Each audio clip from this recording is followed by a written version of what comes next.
Ang aral mula sa puno.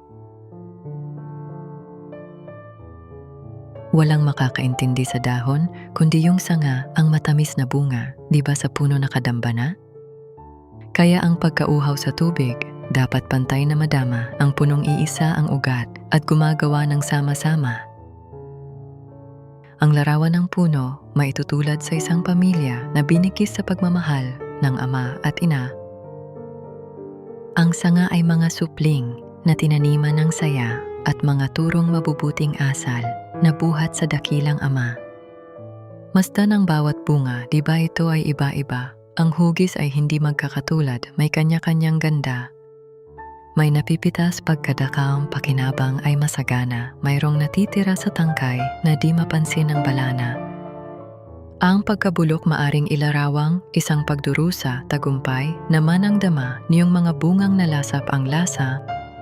Ganito ang buhay, hindi iisa ang labas ng pita, tunay na may nabibigo at ang iba'y naglulunoy sa ligaya. Ano ba ang aral na maaring makuha sa isang punong matayog na nakatayo at hitik sa bunga?